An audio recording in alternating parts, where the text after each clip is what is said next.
নমস্কার বন্ধুরা, আমি মৌ আর মৌ কিচেনে তোমাদের সবাইকে স্বাগত জানাই।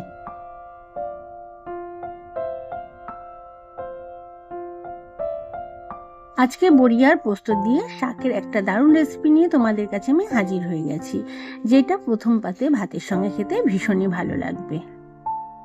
রান্নাটির জন্য কড়াইতে আমি প্রথমে সর্ষের তেল ভালো করে গরম করে তাতে বড়িগুলো ভেজে নেব। দেখো, আমি বড়িগুলো বেশ সুন্দর লাল লাল করে ভেজে তুলে নিয়েছি। আর ওই তেলেই দিয়ে দিচ্ছি একটা শুকনো লঙ্কা, দিয়ে দিচ্ছি রসুন কুচি, লঙ্কা আর দিয়ে দিচ্ছি পেঁয়াজ। এবার সমস্ত কিছু খুব ভালোভাবে আমি লালচে করে ভেজে নেব।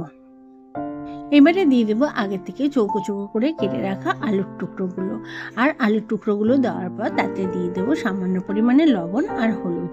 লবণ আর হলুদটা দিয়ে আলুটাকে আমি খুব ভালোভাবে ভেজে নেব।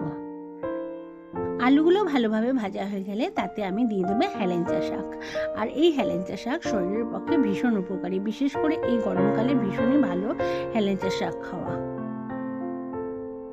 শাকগুলো আলুর সঙ্গে আমি খুব ভালোভাবে মিশিয়ে নেব। আর আলুটা আগে যেহেতু ভেজে নিয়েছি, এই রান্নাটি করতে খুব বেশি দেরি হবে না। এইবারে শাকটি আমি একটু ভাজা ভাজা হয়ে গেলে তাতে দিয়ে দিচ্ছি খুব সামান্য পরিমাণে চিনি, আর দিয়ে দিচ্ছি আগে থেকে যেই বড়িটা ভেজে রেখেছিলাম সেই বড়িটা আমি একটু টুকরো টুকরো করে দিয়েছি। এবার ওপর থেকে দিয়ে দিচ্ছি পোস্ত। আমি এখানে কাঁচা পোস্ত ব্যবহার করেছি, তোমরা চাইলে শুকনো খোলায় পোস্তটা একটু ভেজে নিয়েও দিতে পারো। পোস্তটা দেওয়ার পর লো ফ্লেমে খানিকক্ষণ রান্না করে নেব। আর খানিকক্ষণ রান্না করে নিলেই রেডি হয়ে যাবে আমাদের দারুণ স্বাদে বড়ি আর পোস্ত দিয়ে হেলেঞ্চা শাকের এই রেসিপিটি।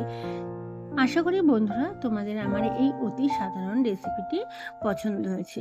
যদি পছন্দ হয়ে থাকে বন্ধুরা, তাহলে অবশ্যই আমার চ্যানেলটাকে সাবস্ক্রাইব করে আমার পাশে থেকো। এইটুকুনি অনুরোধ তোমাদের কাছে রইল।